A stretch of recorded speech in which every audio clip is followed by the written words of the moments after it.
Autism is a very unconventional field because it has had dramatic paradigm shifts in the last several years. And many of the thought leaders in the field are actually from outside of the profession, parents and self-advocates and people who are not professionally trained. Also, it's a disorder that is multidimensional and nonlinear, so that causes difficulty in interpreting and diagnosing this condition. There are also heated controversies every time that there is a change in the direction in the field. It's often with great controversy. About 10 years ago, autism was thought to be 1 in 1,000. 5 years ago, it was 1 in 500. Today, it's about 1 in 68. Or for men, it's about 2% of the population.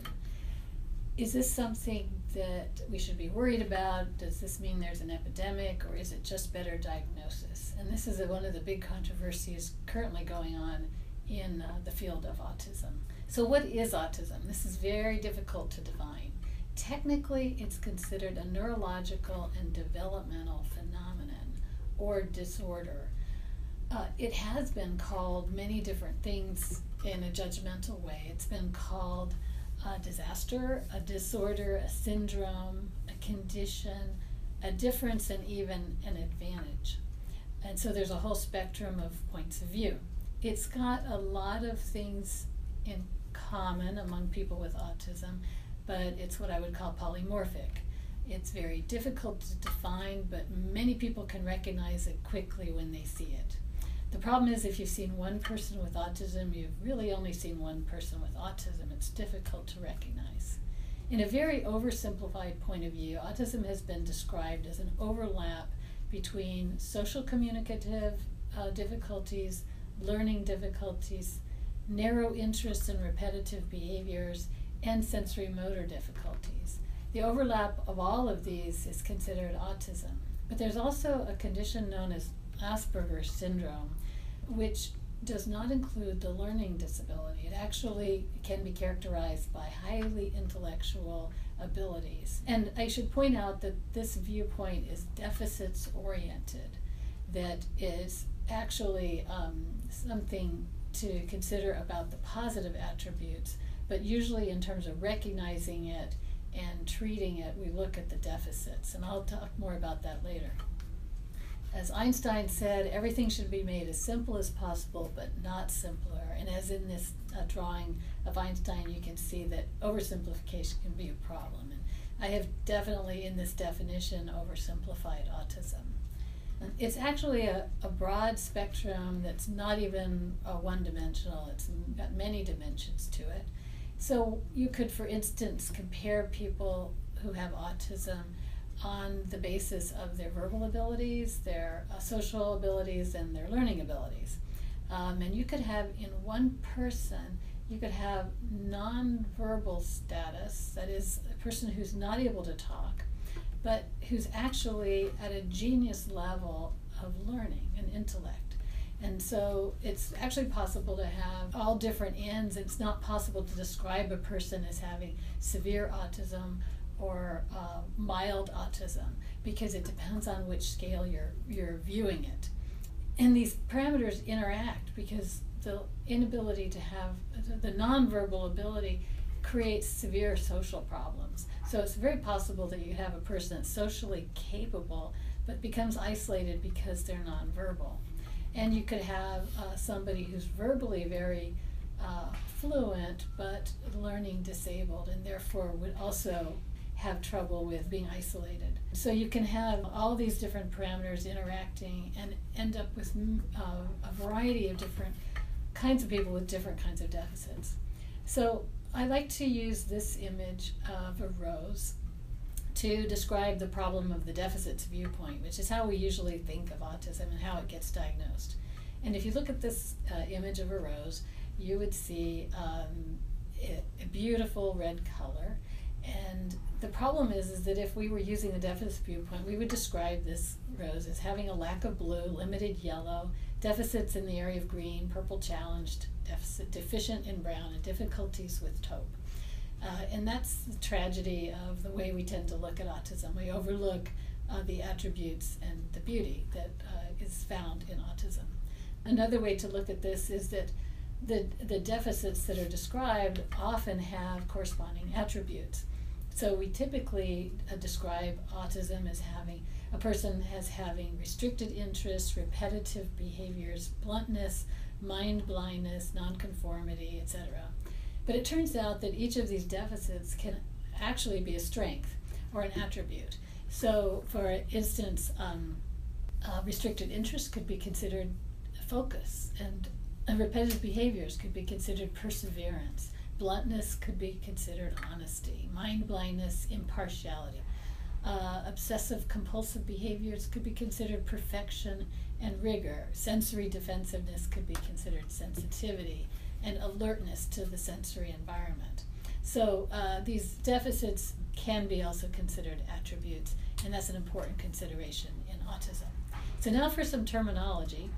Neurotypical is a word that's used in this field as describing an ordinary person, not autistic. They can certainly have other problems, but it's just considered sort of the control group of a typical person.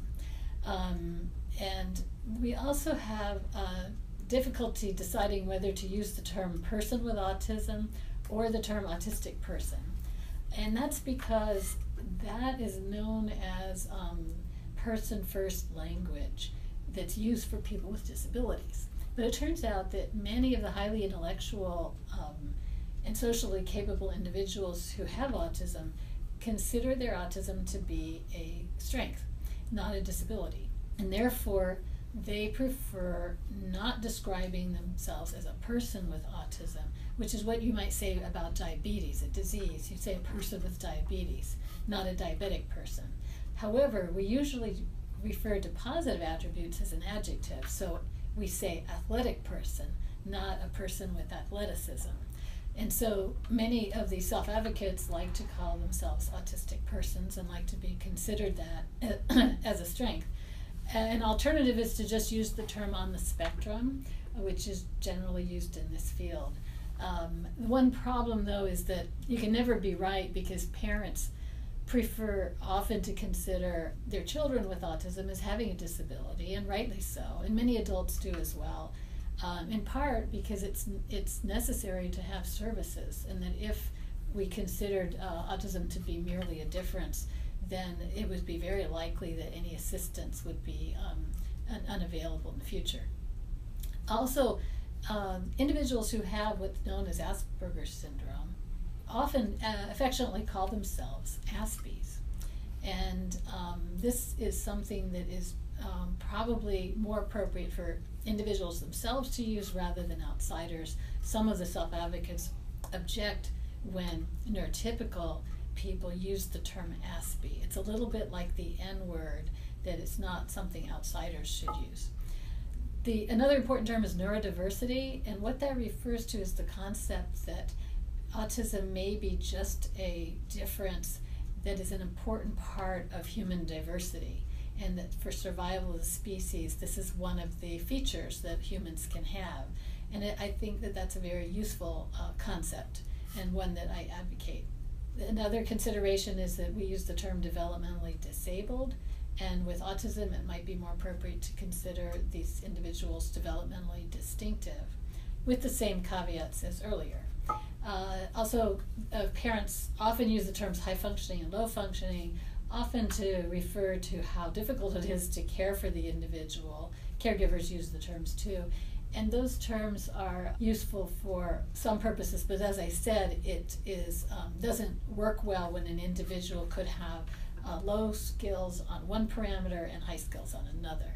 Another term that's used widely is called stimming. It's important to know. It refers to self-stimulation, which often involves hand flapping, which is when an individual with autism might flap their fingers in front of their eyes or put their hands under running water to stimulate some of the senses that they need for calming it. It's often a calming effect. It's not completely clear. Many self-advocates have described what it's all about, but this can be a useful term. So here I show some of the faces of children with autism, and this is just to show you that you can't tell a person with autism by how they look. So there aren't distinctive facial features as there might be in Down syndrome. Instead, they look just like anybody else. And the only ways you can, say, recognize that they have autism is their own behavior being perhaps different in some way, or you might notice the way their caregivers or parents interact with them. It's not unusual for parents to have an arm wrapped around the child's body, or be looking very closely into the face of the individual, so they can get a sense of how their child is reacting to an environmental situation. I'll talk more about meltdowns later. Meltdowns can look like tantrums, but actually aren't. So there aren't differences in appearance, but you can recognize them in part by the way their caregivers interact with them. Now I want to mention that disability is actually context dependent.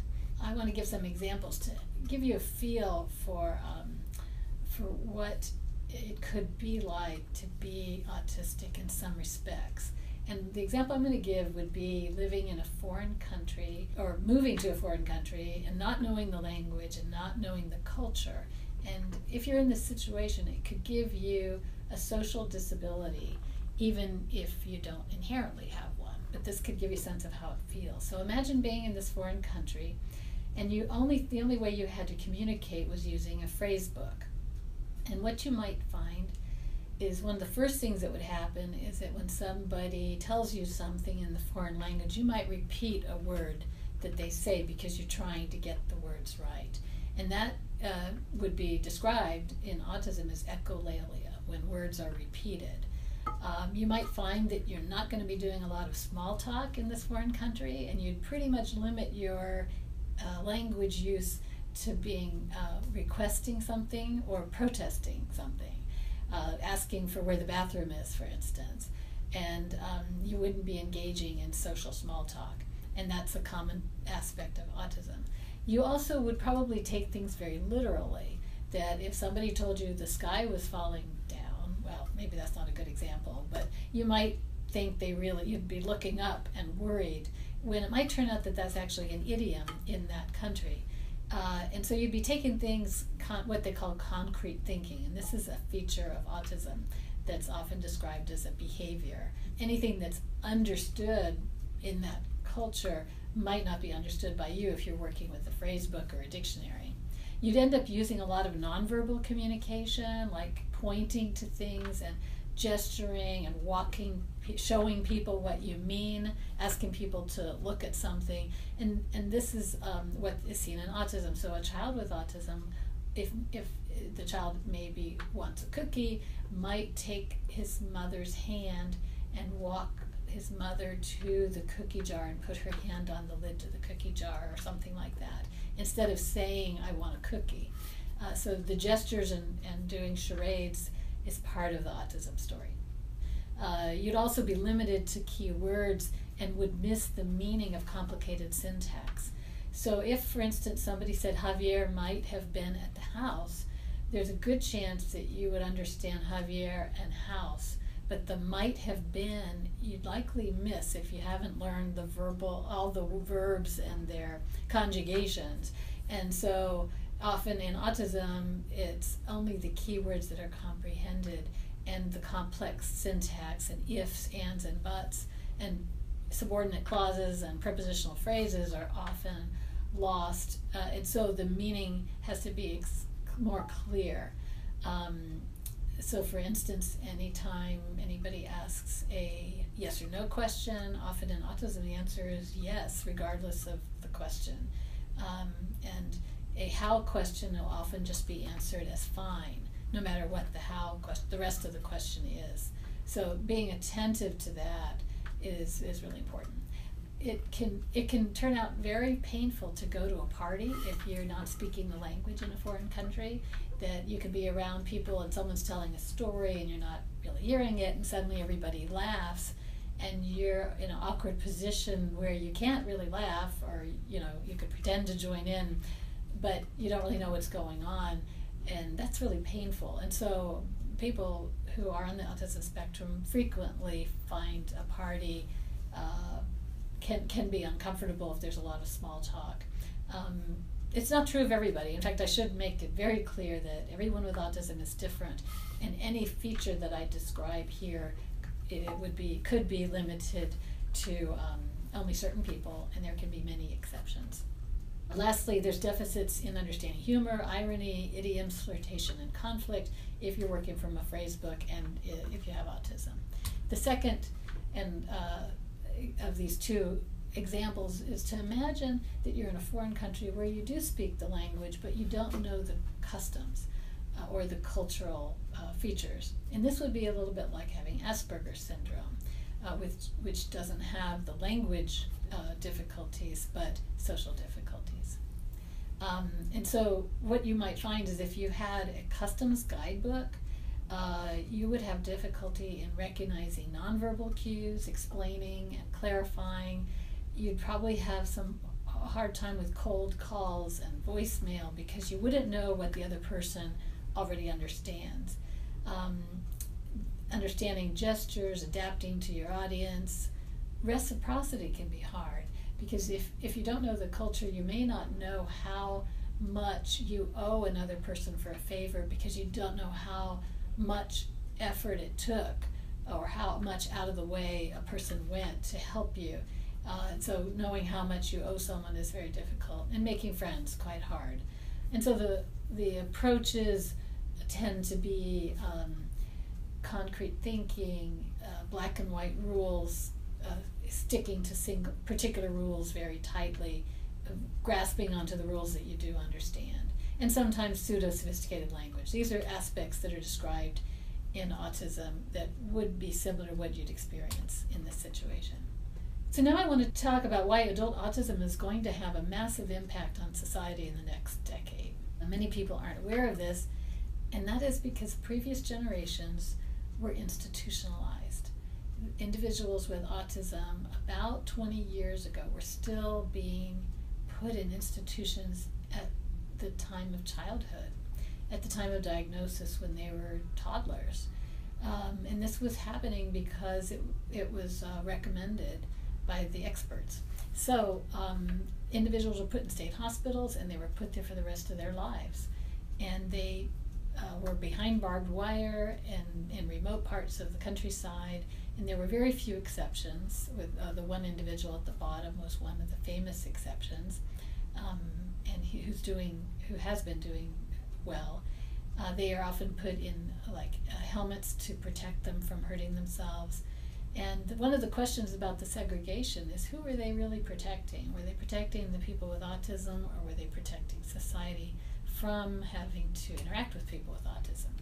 Now, the reason they were put in state hospitals is because the experts viewed autism as psychogenic, meaning it came because of it was caused by psychological phenomenon. And this first paradigm was described as refrigerator mother. It was also known as autistic psychopathy and childhood schizophrenia. So they thought it was a psychiatric disorder, and the psychiatrists, led by Leo Kanner at Johns Hopkins and Bruno Bettelheim in the before 1980s era, they blamed the parents, in particular the mother. So they said the mothers rejected the child and that caused the autism. And they even got to the point where if, say, a mother gave birth and then was away and the grandmother raised the child, they would say that the mother rejected the child in the womb and that caused the autism. So they had to remove the child from the mother, and they were taken either to institutions, or the family, because of the stigma, would hide this individual in the attic or the basement and raise them in the house. And some families were able to rescue when the children became adults. Some were rescued at an older age from institutions. But otherwise, pretty much our society, the community, and my generation did not see people with autism in our schools, in our stores, and the community.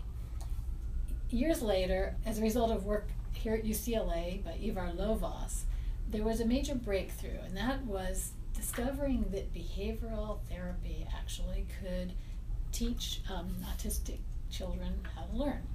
It was very exciting because it meant there was like a treatment possible. And what they found was that autistic behaviors, which I'll talk about a little bit more, can be corrected. And that was very exciting. Behavioral therapy became possible where an individual could work very closely and use this reward system, the same things that are used to train dogs or seals to do tricks. You could train children with autism to learn things, or at least to behave in a particular way. And the one problem is that it evolved into this concept that behavior had to be corrected. And that got to the point where punitive therapies were being used. Electrical shock was being used. And there certain individuals that were in the professions found that they could earn, shall we say, a great deal of money from parents by expecting parents to pay $1,000 a week and more for 40 hours a week of therapy, and would tell the parents that, don't you think you need to do the very best for your child? And even parents that didn't have to pay were devastated by the effort of forced assimilation. That any behavior, if a child with autism walked on his toes, the parents were taught they had to eliminate that behavior. And this caused exhaustion on the parts of parents, because they would work all day and then have to come home and do behavioral therapy with their autistic child at night. And their home became like a special ed classroom.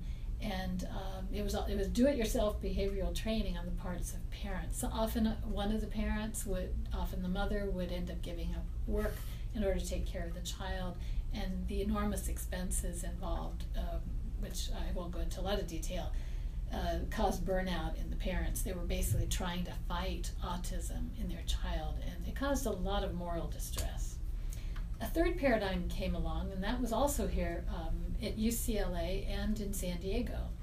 Barnard Rimland, a psychologist and a parent, became an activist, and he decided to, together with other parents, to explore this notion of the refrigerator mother. And he was confident that he and his wife had done nothing psychogenic to cause autism, and he and the others provided strong evidence that turned over this refrigerator mother concept and gave strong evidence that it was a neurological disorder, not a psychological one. And that Edward Ritvo from here at UCLA, a psychiatrist, made dramatic findings based on work in Utah that genetics plays a major role. So this was kind of an interesting thing that parent organizations drove the first biomedical research. They founded organizations such as National Alliance for Autism Research, Cure Autism Now, Autism Speaks. And these organizations are the ones that started funding autism research before the National Institutes of Health did. And then a fourth paradigm out of five came along, and this is what I call Enlightened Behaviorism, which completely got away from punishment and rejected the strict behavioral approach and replaced it with a concept that bad behaviors, so to speak, were actually efforts on the parts of individuals with autism to communicate, and that if we ignored their communications, then the behaviors would get worse, and that we needed to try to understand what they were communicating. And so they used reward systems with fading, and one example of this kind of work was done by Lynn and Bob Cagle at UC Santa Barbara and the Cagle Autism Center, where they used pivotal response therapy. And this led to more inclusion in schools and incorporation of more fun and modeling into the therapy that was given. The last paradigm that I wanted to mention is the current point of view, which is the sense of neurodiversity, which takes away from the concept that the behaviors must be changed, and that we should start recognizing autism in some aspects as a difference, not a disease that needs necessarily to be cured, that it's a developmental distinction, and that there may be evolutionary advantages to thinking the way autistic people think. If the point of view may be that society should change its expectations, not the autistic person. So rather than work really hard to force an autistic child to stop walking on toes, which is a common behavior, that we should just stop society from, say, bullying or ridiculing somebody who's walking on their toes. So there's now a lot of self-advocacy going on. Ari Neiman is a leading advocate, Stephen Shore. They've both written and spoken widely about neurodiversity. Some of the slogans include nothing about us without us, and it's not like you think. It's not like you think. It's a different way of thinking. So there's autistic pride movements and many such activities going on that are quite valuable in changing the viewpoint about autism. So now let me show you what some of the features are as we go with autism from childhood to adulthood, the kinds of behaviors that allow you to recognize autism. So in childhood, one of the most common things and disturbing things is resistance to change. So once a child gets involved in one activity, to change activities is very hard. Changing living circumstances, changing caregivers, nannies, that kind of thing, locations, very difficult. Changing schools, much more so than an ordinary child. You might see repetitive activities, hand flapping, as I described earlier, spinning, and say playing with running water. Stimming, as I mentioned before. There is usually limited language in those that are not in the Aspergers syndrome category. Odd triggers of laughter, meltdowns, which I'll describe more later, and the lining up of objects. As you can see in this image here, this child has lined his toys up in a neat row. This is a very common phenomenon, that instead of toys being used for their usual purpose, they're used in a different way.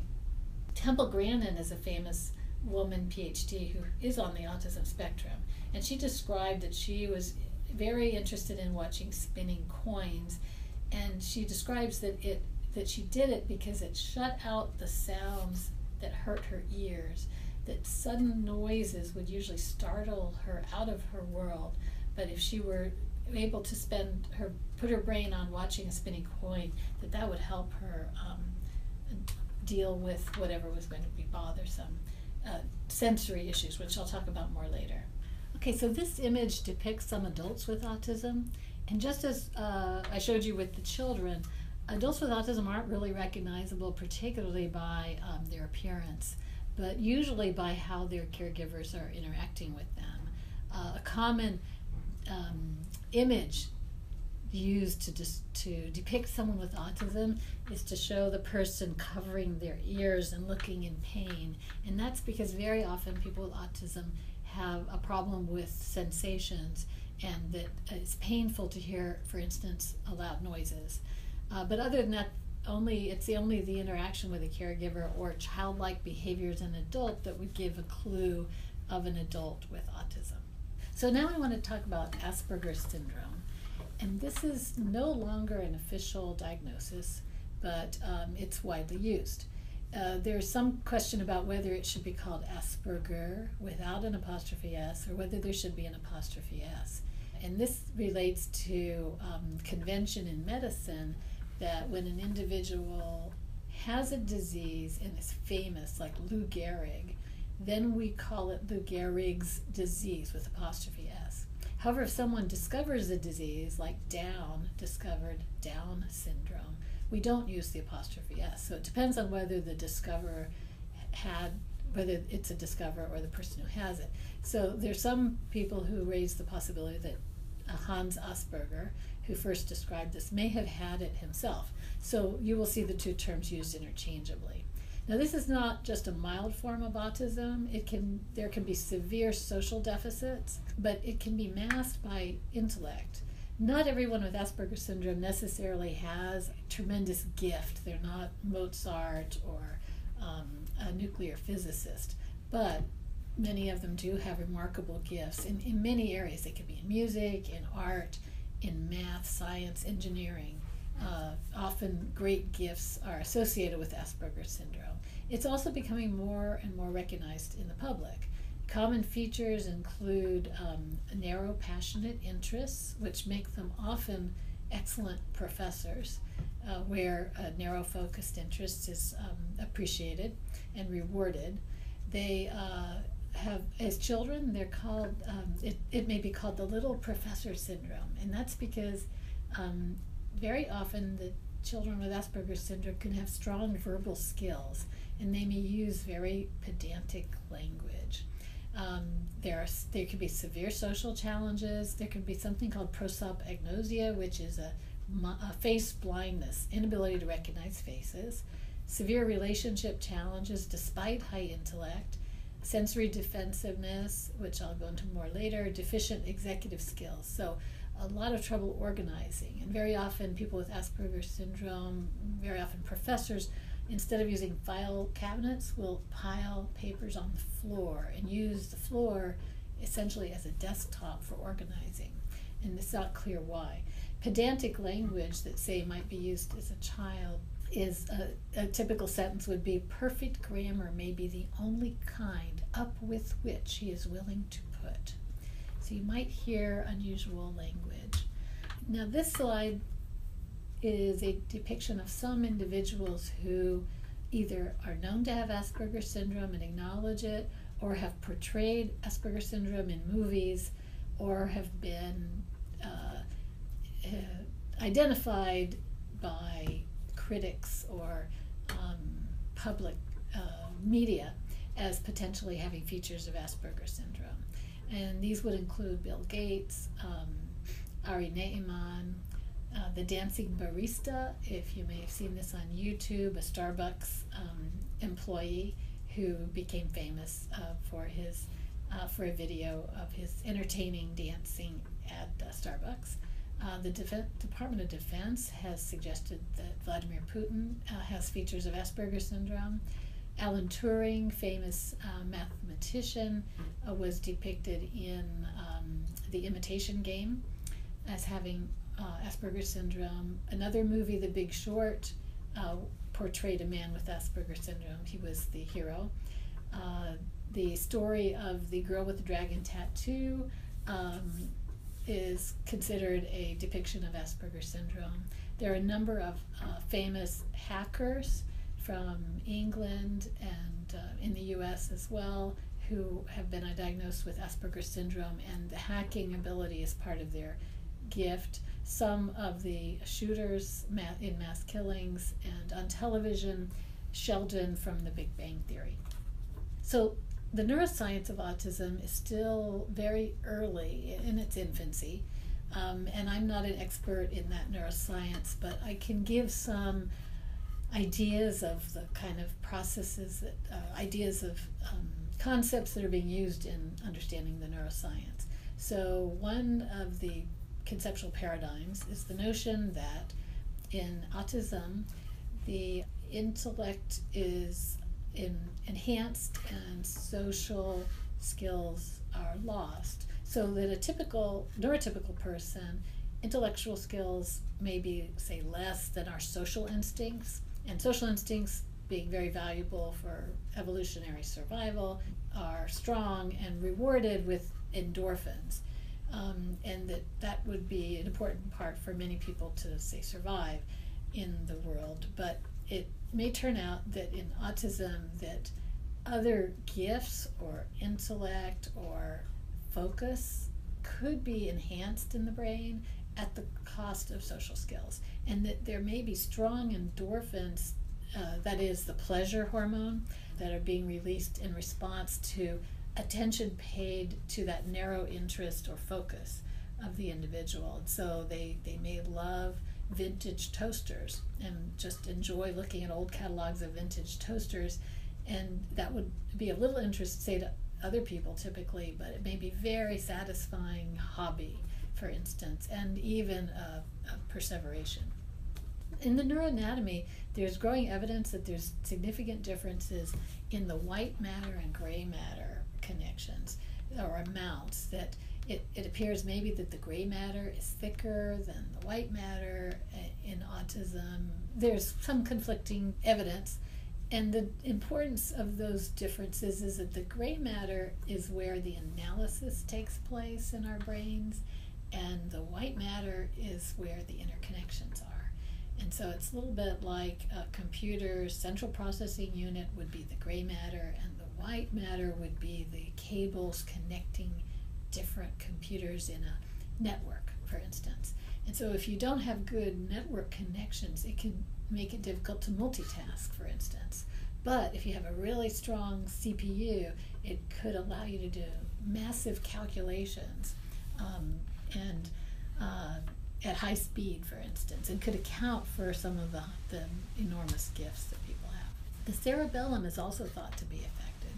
And in the cerebellum, you may have learned in school, is involved in coordination. And most people think of that as the coordination involved in balancing on a seesaw, or walking in a straight line, passing the drunk driver test.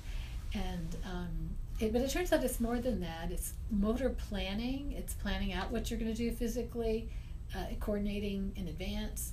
There's also the vestibulo-ocular reflex and a sense of time passage, bundling, and context, understanding, say, the forests versus the trees, and being able to sort things out. The cerebellum appears to be very involved in coordinating all the different, say, computers on a network.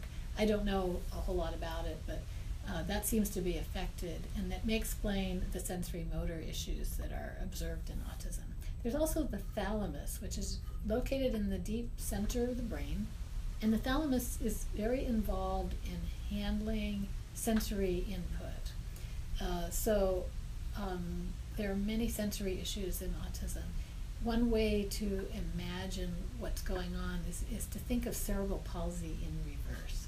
So if you see someone with cerebral palsy, typically in a wheelchair, you might notice that they have difficulty coordinating their muscle movement. And so if a person with cerebral palsy were trying to reach for something, they might have oscillation in their movement as they're trying to reach something.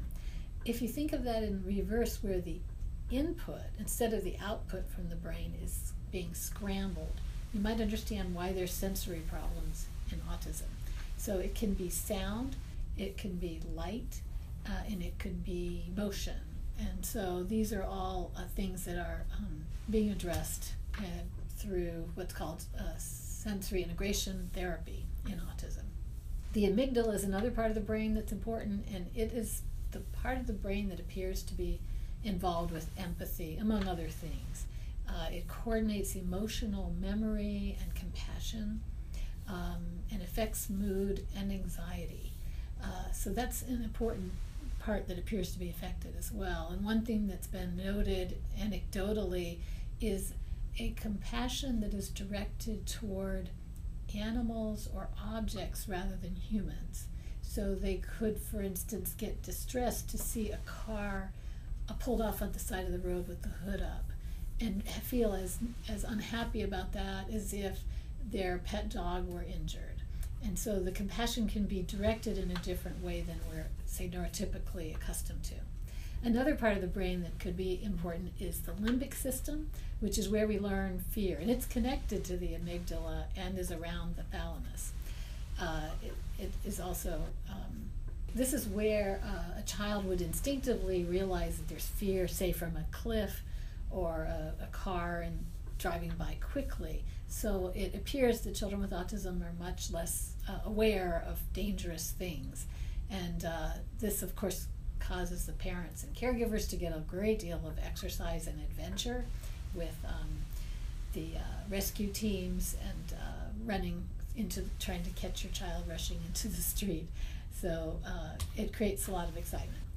Now, one of the things that might be different in autistic brain is pruning, and that is this phenomenon where when our brain is developing, it uses kind of a scaffold, perhaps, and extra neurons are involved, a lot more neurons than we end up needing. And so at birth, we have, say, fewer neurons, many more grow as we go through childhood. And interestingly, children, what they're exposed to and what they enjoy can cause, say, repetition of certain synaptic pathways. And it appears that the body carefully eliminates pathways that aren't used very often or don't seem to be useful. This is very much conjecture and my interpretation of simplistic interpretation of neuroscience. But if you had reduced pruning in certain areas, then it could account, and excess pruning in other areas, it could explain why, say, a person with autism might have incredible computational skills. So some individuals with autism, many are famous for having what are called calendar skills, the ability to, for instance, tell you which day of the week you were born based on your birth date, and to just do that within a second, or to, say, multiply two 9-digit numbers within seconds.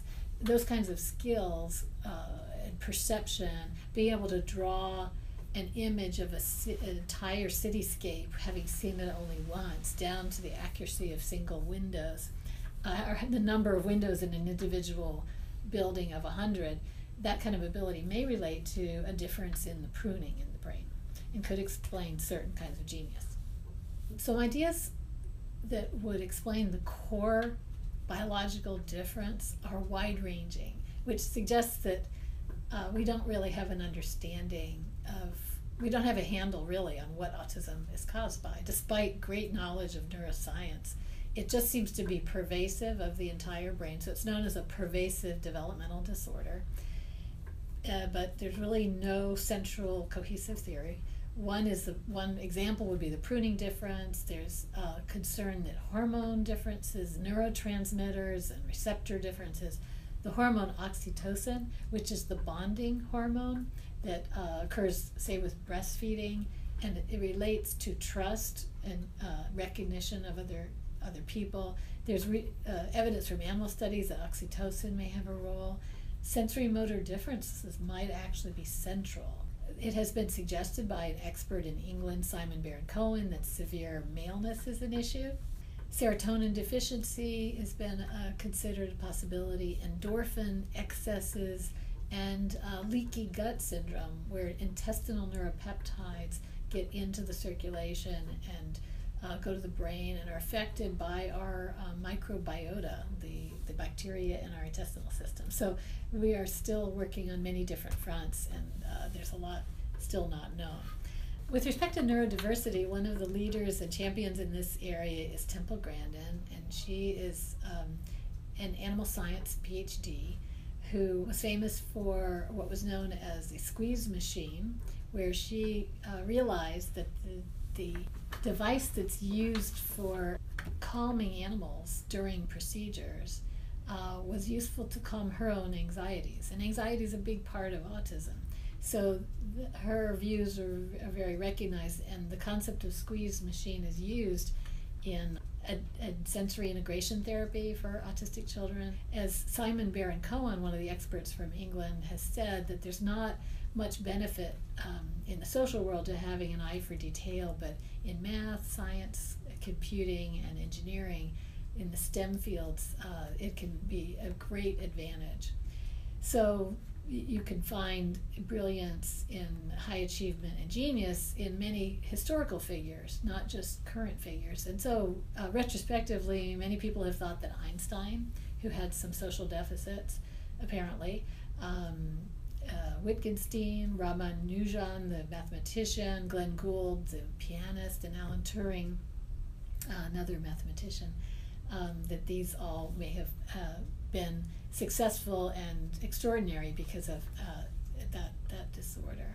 Prosopagnosia, I mentioned earlier, is a disorder of face perception, and it's an impaired ability to recognize faces. And what may be happening is that neurotypical brains, as a result of having strong social skills, has special high-speed circuits for recognizing faces. And one little experiment you can do yourself to see how this works is to go to your yearbook and open it to the page of your classmates and turn it upside down, and notice how much longer it takes you to identify whose pictures they are. But if you turn it right side up, you'll find that you can recognize instantly. So there's a kind of freeway in your brain that does facial recognition, which is actually an extremely difficult thing engineers have found when they try to teach computers to recognize faces. That it's a very, very challenging phenomenon, and it's kind of a gift that neurotypical people have. Oliver Sacks is a famous neurologist who had prosopagnosia, and he wrote a number of very interesting books, one called The Mind's Eye. And on being asked to describe his interviewer's face, he said, "I'm not very good at describing faces, but you have the usual number of features." Now, going back to the prevalence of autism, as I mentioned, before 1990, the prevalence was about 0.00005%, and in 2000, about 0.005%.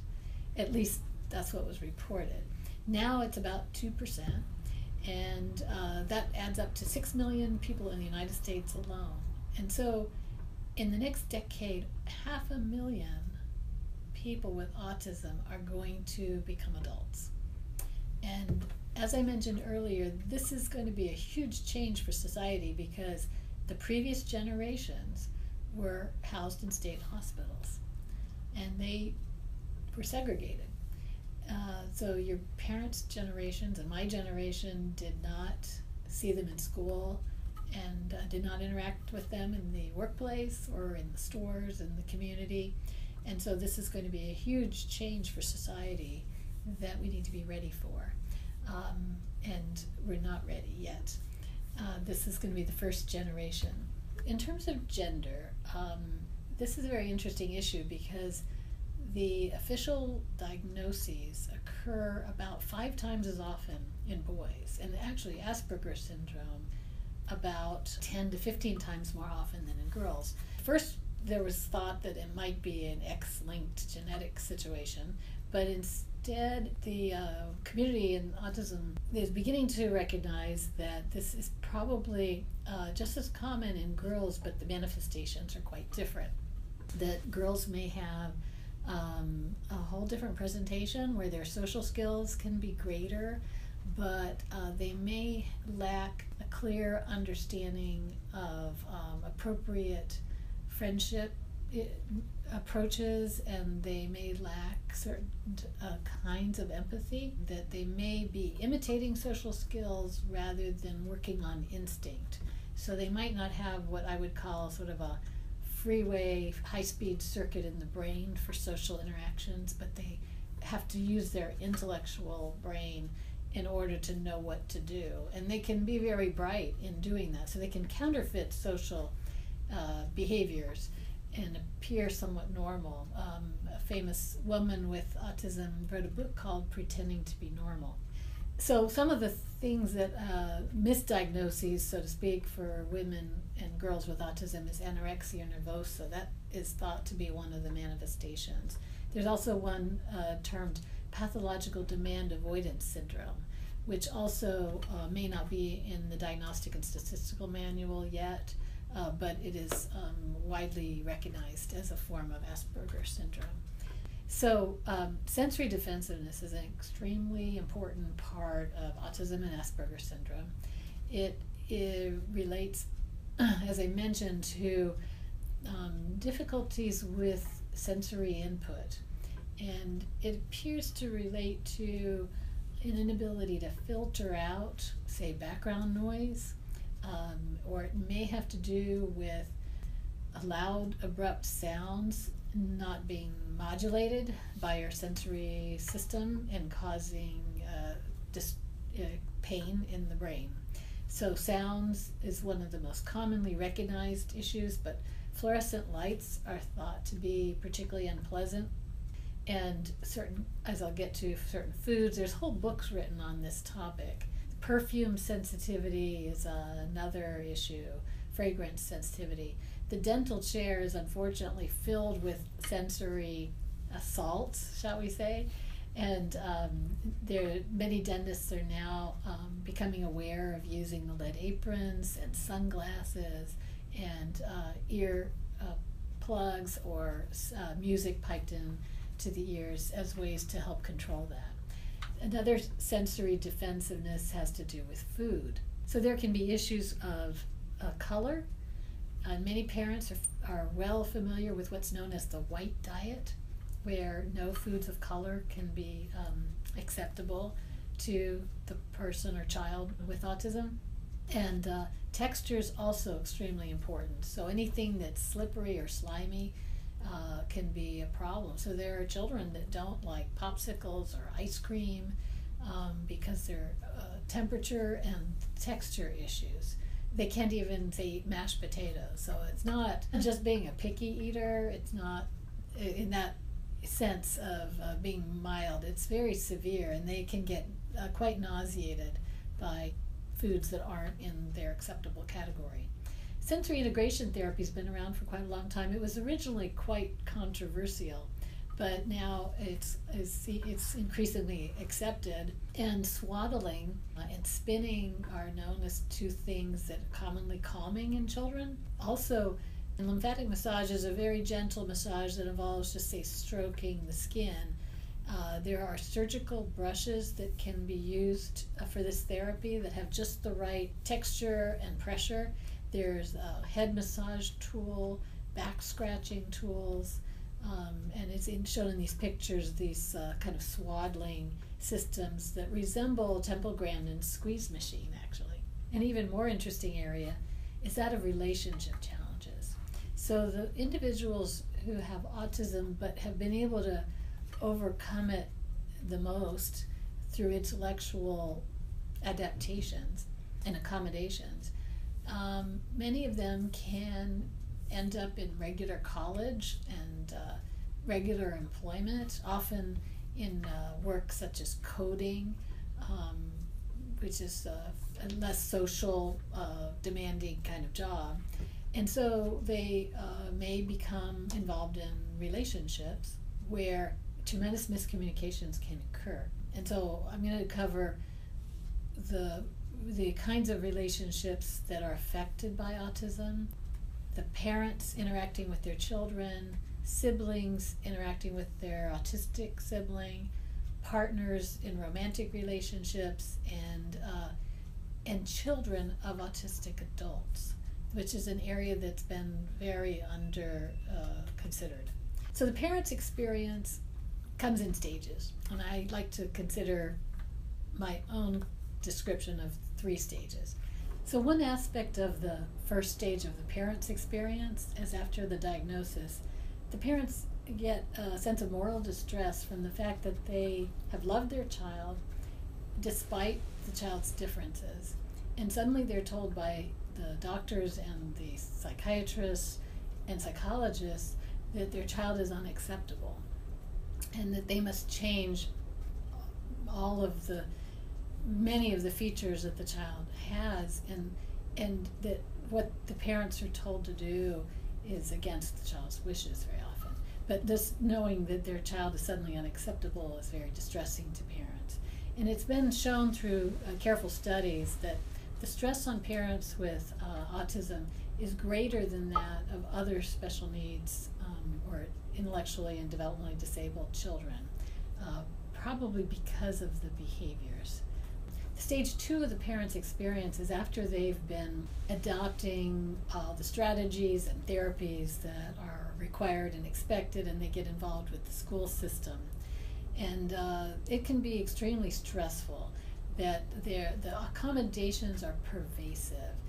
It's necessary to adapt the family's meals because of sensory issues, the sounds in the household, the structure of the child's room. Every interaction becomes a behavioral intervention. That, for instance, the doctors may tell the parents that they need to not let the child have, say, a toy or their favorite this or that unless they say the word.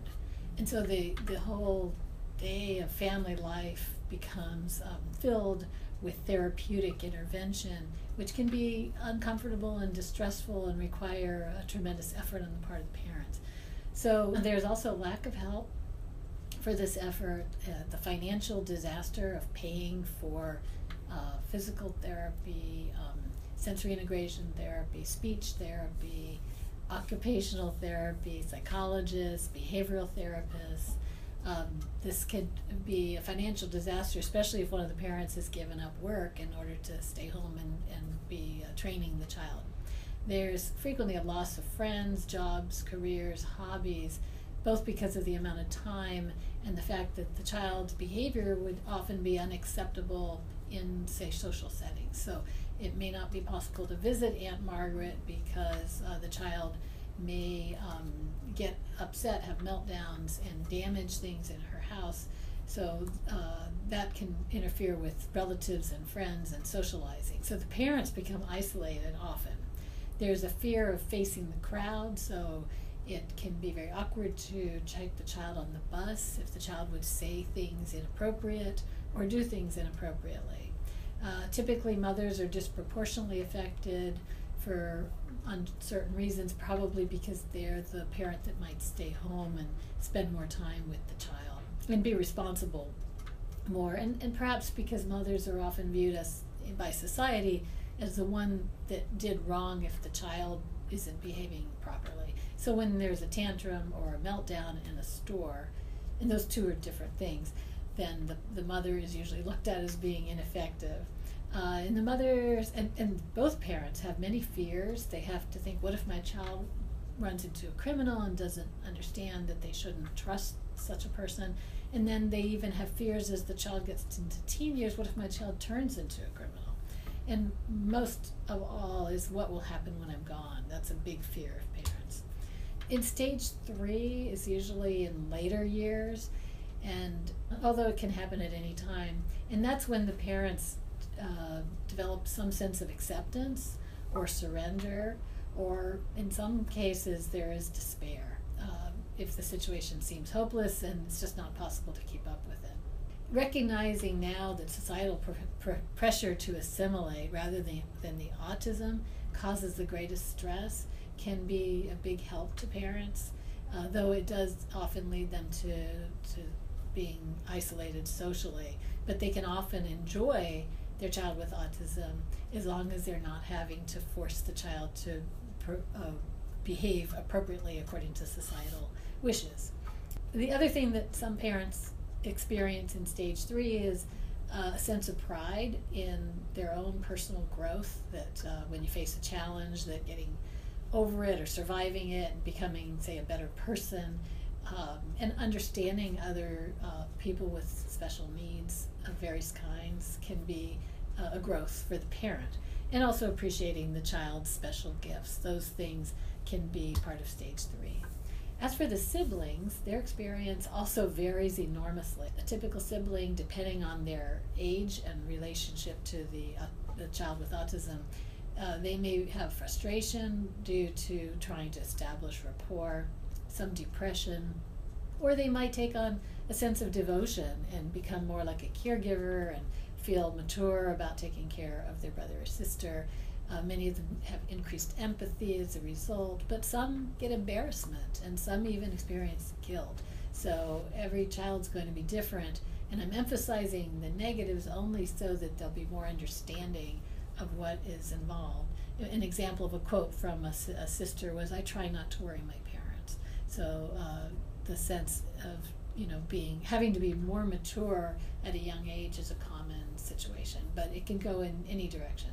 Now, partners have a particularly challenging situation, and as I mentioned, some people who are on the spectrum have been able to intellectually learn to function well enough to, say, get through college and get a job and do well in.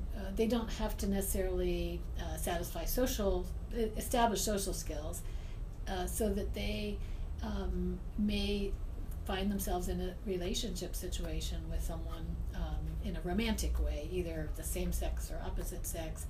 And in the absence of a diagnosis of autism can lead to some very interesting situations, most of which is like miscommunication and lack of communication based. So, say a common situation in Asperger's syndrome, if the individual say has strong engineering or math science skills but not language skills, there can be a long delay, a processing delay in language, so that if you ask, let's say, a man asks a woman with Asperger's syndrome out on a date, which is a very dangerous thing to do, and if the woman has a language processing delay, she might not answer right away. And that could cause tremendous distress on the part of the individual who just asked, because they would have to fill in the blanks and might end up walking away before the answer yes comes out. So I can imagine a great many interesting scenarios that could come out of this relationship situation. When there's no diagnosis, there's a special opportunity for many misinterpretations on the part of a partner. And commonly that sense is unrequited love. On one hand, that can be very attractive, but in the long run it can be very painful. And sometimes it actually is unrequited love. It's not completely clear whether some people say that individuals on the autism spectrum simply can't express love the way we, neurotypical people can, but at the same time, it may be that it's not felt as well, and only they know for sure. But this situation can lead to what's known as ongoing traumatic stress disorder, and some of the behaviors that occur in childhood can also occur in adulthood as well, but sort of behind closed doors. So meltdowns could occur, may be controlled in the work setting or the school setting, but it can cause some difficulties. Now, this is not accepted diagnostically in the diagnostic and statistical manuals for psychiatry. So this ongoing traumatic stress disorder is a term that's been promulgated on the internet and in the community rather than among experts. Now, a particularly difficult time comes when there's intimate interactions, which is where a guidebook would be extremely helpful for those who have high intellectual skills but limited social skills, because neurotypical people tend to assume that everybody has social skills, and that when somebody is really quiet, for instance, that it means something profound, that there's meaning attributed to, say, pregnant pauses in a conversation, and that may not be at all what the individual is thinking. So the opportunities for misinterpretation are great. So for instance, if concrete interpretations of language are going on, then flirting versus ridicule versus sarcasm can all be mixed up. So flirting could look like sarcasm or ridicule, and could cause devastating situations for partners. Recognizing and expressing feelings are often difficult. Knowing the partner's needs, there's so much unspoken rules in a romantic setting that this is very, very difficult. Timing for requesting personal information, timing for initiating physical closeness. So it's not unusual for a young man in a college setting to go to a party and see other guys put their arms around a girl, and they think they try to figure out when it's the right time to put their arm around a girl, and if they get the timing wrong, they can end up, actually with a sexual harassment accusation against them. So resonating with shared feelings may not be there, or knowing how to show that. Irony, very difficult. So disasters can occur, and even criminal situations can arise where it can look like stalking. It can be a misunderstanding of Asperger behavior. Parties can be extremely difficult. And this is a cute cartoon from the New Yorker that shows the stress that can occur to somebody on the spectrum, because parties are so many opportunities for social mistakes, and that it's as hard as taking an astrophysics test for a neurotypical person. So partners' experiences have been described in great detail in many, many books, even though, as far as I know, it's not really addressed in psychiatry or psychology diagnostic systems. But the instinct for nonverbal cues, the sense of the partner's wishes, the context and timing are all discussed in these many books, some called The Other Half of Asperger's Syndrome, The Partner's Guide to Asperger's Syndrome, 22 Things a Woman Must Know If She Loves a Man with Asperger's Syndrome, Asperger's Syndrome in Adults, Is Anyone Listening? And more books, Loving Mr. Spock, 22 Things a Woman with Asperger's Syndrome Wants Her Partner to Know. So it's not really part of the professional literature or the scientific literature or the medical literature, but there's books galore. The books about autism and marriage called Alone Together and Asperger Marriage, and Marriage and Lasting Relationships with Asperger's Syndrome. And now we turn to the situation where an adult on the spectrum finds a mate, a romantic relationship that works out fine, but and they have children, and if the child is neurotypical and has a parent on the spectrum, there can be many good sides to that, but also many misinterpretations that can cause psychological difficulties or accommodations for the child. And this book, Something Different About Dad, addresses that. And in part of it, it says, what if Dad met you at school to walk you home each day, but you're in high school? And there's a problem for changing rituals on the spectrum. So once the habit is established and a parent walks their child to and from school regularly, then the parent would not want to change that ritual, perhaps. And so there can be embarrassment, loss of self-esteem, a sense of unrequited love on the part of a child of somebody on the spectrum. There can also be difficulties with nonverbal language, so a child's sense of distress might not be detected. The facial expression that would show it might not be detectable by the parent. So this is a very new area that has not received very much attention.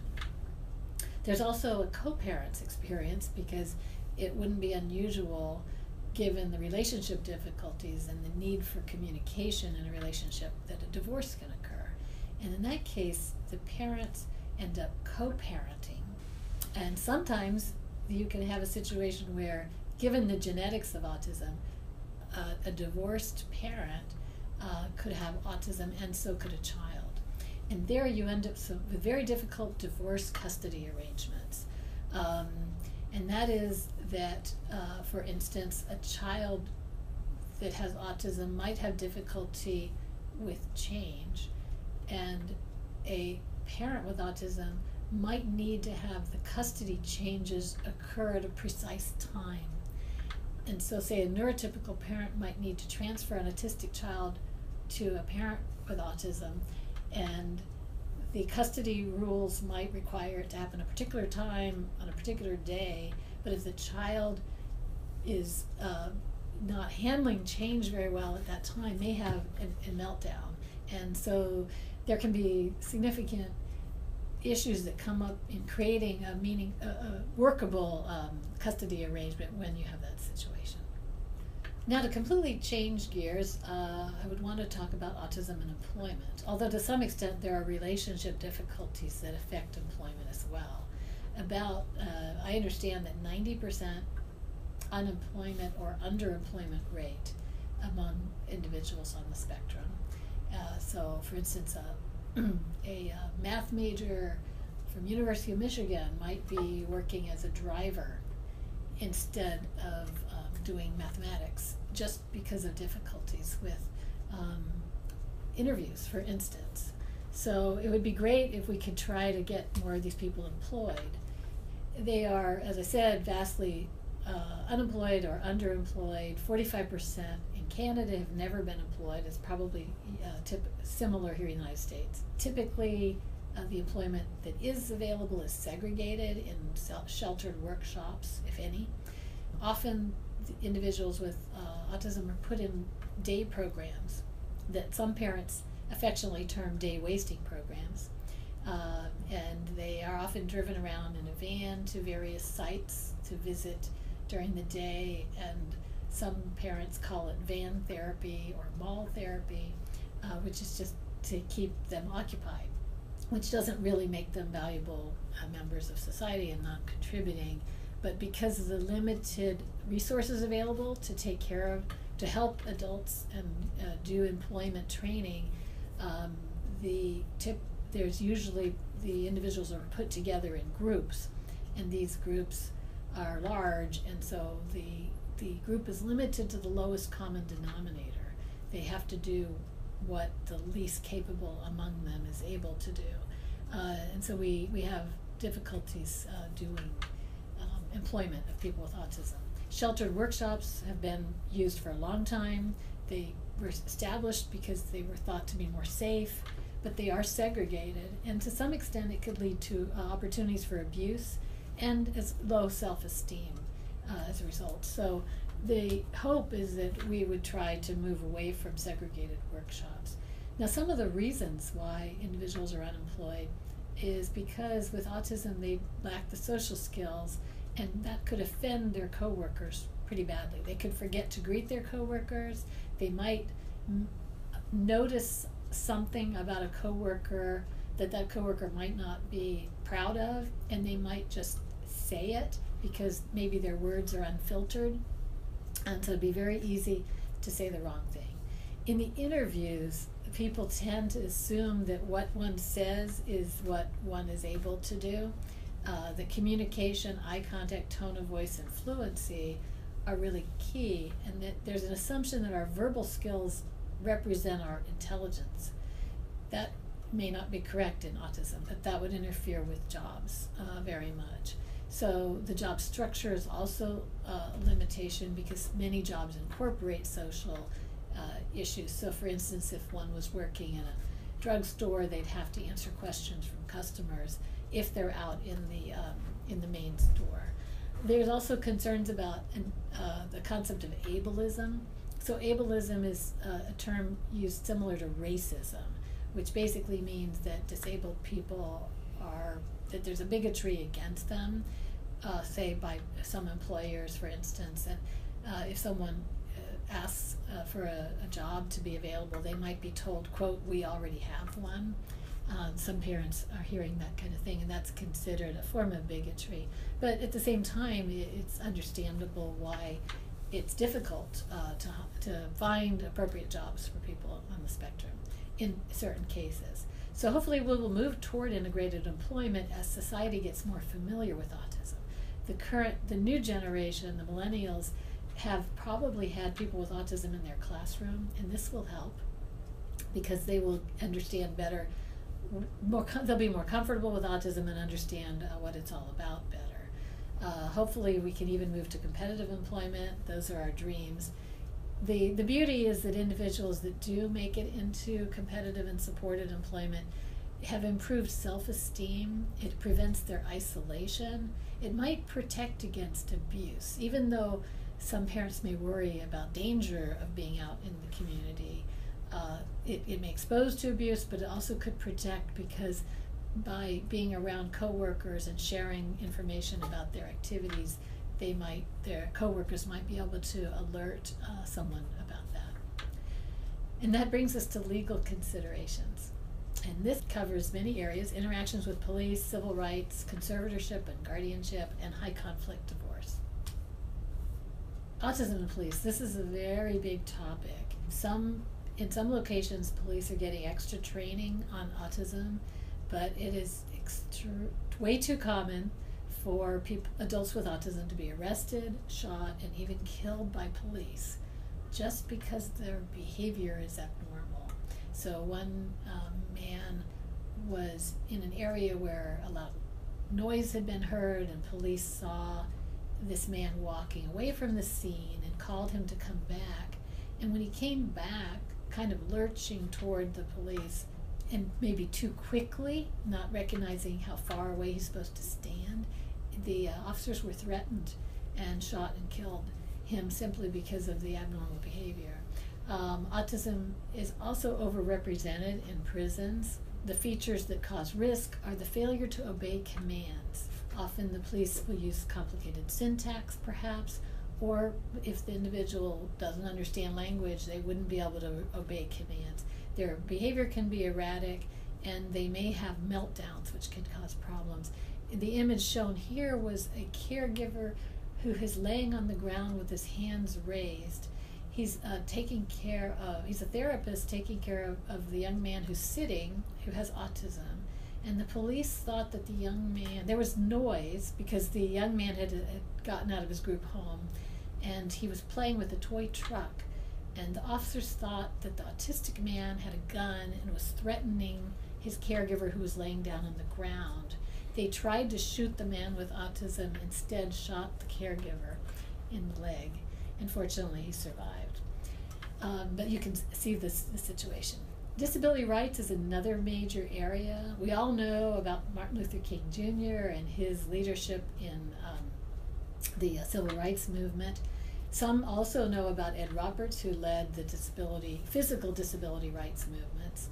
And we are still looking for the leader for autism rights. Now, one of the places where civil rights are damaged are in conservatorship and guardianship. This is a system where courts can take over the parental role when children with autism reach adulthood. It's called guardianship in most states. In a few states, it's called conservatorship. Typically, parents are told when their child is about to turn 18, they're told by the schools and agencies that they must get conservatorship or guardianship, or else their child will have to negotiate services on their own. So the parents will typically go to court and arrange for this conservatorship, and they will often be the conservators themselves. But unfortunately, what it does is it can be interpreted as stripping the adult with autism of his or her human rights. The original intent was to allow the conservator to override a dangerous decision on the part of the person with autism or other developmental or traumatic injury disability, including dementia in elderly people. The intent was that if the individual is going to make a bad decision, it allows the conservator to override that. Unfortunately, sometimes it's used to take over all the powers, and that is very difficult to overcome. So many parents are very excited about a movement called self-determination, which is to encourage people with disability and autism to make their own decisions. But many of them still get guardianship, so they don't understand that there's a disconnect there. Some of the difficulties that are occurring are that the court systems don't understand ADA accommodations, so that an individual who's nonverbal might not, or has difficulty with language, might not get their instructions or explanations provided in language they can understand, so their answers would be confused, and that would allow other people to interpret their capacity to make decisions as greatly impaired, even if it may not be. So there's no communication assistance typically, and rarely is there training for judges or the attorneys that are appointed to represent people with autism. So conservatorship and guardianship have had good intentions, but very often have a bad outcome. Another major issue for adults with autism and children is abuse. The National Autistic Society has been working on this, and the Disability and Abuse Project, headed by Dr. Nora Baladarian here in California, did a national survey and found that about half of autistic adults surveyed report having been abused. Actually, I think the survey included some adults with developmental disabilities. So this is rampant, and you can understand why, that if individuals are nonverbal, they can't report abuse. And even if they could, they're often not believed. It would be very easy for an abuser to suggest that the person with autism doesn't know what they're talking about. Conservatorship and guardianship allow a court to give absolute power of one person over another. That means that if this young woman's uncle wants to have time alone with her, he can go to court and with a good lawyer can get an order that forces the parents to take their daughter to him on a regular basis for unsupervised visitation. And it's all a matter of who's more powerful in a court setting. Even if the autistic adult woman expresses fear of her uncle or even says that he's harming her, all he needs to do is say that she doesn't know what she's saying, and her autism can work against her in that way. It's a perfect storm for a permanent abusive relationship. So it's very important to move cautiously into the world of guardianship or conservatorship, and as the Wall Street Journal pointed out, abuse plagues the system, especially when it comes to the elderly. There's now an exciting new movement among adults and their parents, adults with autism and other developmental disabilities, to use a different system that is called supported decision making. It also could have potential problems, but it gets away from the court system and was a factor in Jenny Hatch's case, in which a young woman with Down syndrome was able to avoid guardianship and was able to use supported decision making instead. So that, together with self-determination movement, appear to be giving more civil rights to individuals with developmental disabilities and autism as well. As Don Hoyle from the ARC of Michigan said, we can no longer ignore the great incongruity of removing a person's rights to protect them. So the idea of conservatorship and guardianship is to protect the person, but stripping them of their rights is not exactly the right way to do that. So in closing, I just would like to show this nice poster that says that when parents accept autism, the world will too. And I think that parents have been taught to not accept it, and that if society becomes more welcoming and understanding and compassionate toward autism, that it will help parents as well. It will work both ways. And lastly, I just want to point out the red rose again and say, to quote Ari Neiman, autism itself is not a tragedy, but ignorance about it is.